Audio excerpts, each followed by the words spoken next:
नमस्कार करने से जो होता है ना, संस्कार का जो है झलक होता है। नमस्कार करने से कुछ घटता थोड़ी है। हम अगर नमस्कार करते हैं, हम अगर आपको कुछ देते हैं तो हमको भी तो कुछ देते हैं ना, है ना। तो होता क्या है कि दुनिया क्या है, भगवान भी सौदेगार जो है, सौदागर हैं। भगवान भी अगर हम लोग को ऑक्सीजन दे रहे हैं तो फ्री में थोड़ी दे रहे हैं, उसके बदला में हमसे कार्बन डाइऑक्साइड ले रहे हैं कि नहीं ले रहे हैं, है ना। तो अगर कहा गया है कि संस्कार से ही आदमी का क्या बोलता है, व्यवहार बदलता है, आचार बदलता है, और उसी से उसका चमत्कार भी होता है, सही है ना।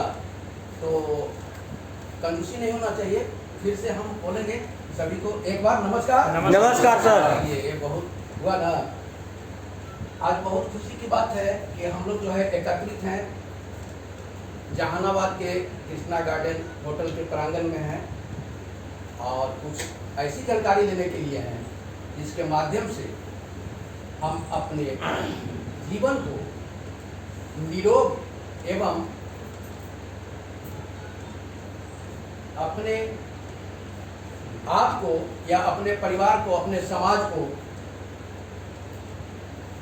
उन्नति की ओर ले जाएं, और आज जो हम लोग के बीच जो समस्या है उस समस्या का समाधान करें। तो हम चाहेंगे कि जितनी देर हमारे जो है आइडियल है, जो आप लोग को जानकारी देंगे, उनकी बातों को कंसंट्रेशन के साथ सुनेंगे।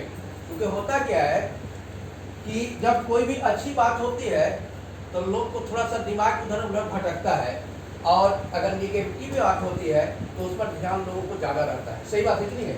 जैसे एक उदाहरण देते हैं कि अगर कहीं प्रवचन होता है तो लोग वहाँ का ध्यान उसको विभ्रामित होता है। कभी कभी सत्यनारायण भगवान का भी कथा होता है तो देखते हैं लोग आपस में बात करना शुरू करते हैं, है ना।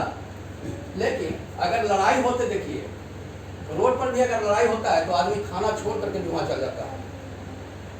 अगर देखिएगा तो एक बात है, अगर किसी को बुलाइएगा कि भगवान का कथा है तो वहाँ नहीं पहुँचता है। लेकिन अगर रोड पर लड़ाई हो गए तो कोई बुलाता नहीं, खाना छोड़ कर चल जाता है, और जानते हैं जितना देर लड़ाई होगा वहाँ से हटता उठता और इंक्वायरी लेता है कैसे का हुआ, केकरा से का हुआ, सही बात है कि नहीं है। तो हम लोग का दिमाग जाते हैं ना, नकारात्मकता की ओर ज्यादा जाता है ना।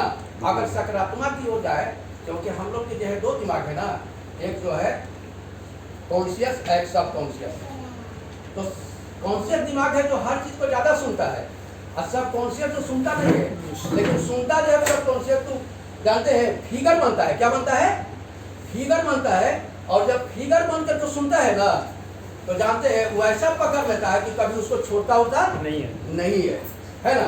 तो चलिए, हमारे बीच आए हुए हैं हमारे सर, लेकिन हम एक कोटेशन के साथ आप लोग को जो है सर को बुलाएंगे। कहा गया है कि अगर आप लोग चाहें तो अपने तकदीर को बदल सकते हैं। किनके चाहने से होगा? अपने आप को चाहने से, ना हमारे चाहने से, नहीं इनके चाहने से, ना ईश्वर के चाहने से। अगर आप लोग चाहें तो अपने अपने तकदीर को बदल सकते हैं। आंसू गम के बदले खुशी की निकल सकते हैं। लेकिन ठहरे तो हैं एक झील की तरह, दरिया बन के निकल जाएं तो बहुत दूर तक निकल सकते हैं, बहुत दूर तक निकल सकते हैं, बहुत दूर तक निकल सकते हैं। इसी के साथ हम बुलाना चाहेंगे अपने आइडियल लीडर को, मिस्टर शैलेंद्र कुमार सिंह को। इनके बारे में हमेशा एक हम बात कहा करते हैं, इनके मीटिंग में नजर आते हैं, इनकी बातों को सुनेंगे तो एक अवसर मिल जाते हैं, और इनके बताए हुए रास्ते पर अगर 3 से 5 साल तक चल देते हैं तो यकीनन है कि आप अपने जीवन में सफलता की मुकाम तक पहुंच जाते हैं, सफलता की मुकाम तक पहुंच जाते हैं, सफलता की मुकाम तक पहुंच जाते हैं। Mister Shailendra Kumar Singh, welcome to state. चलिए सभी को नमस्कार।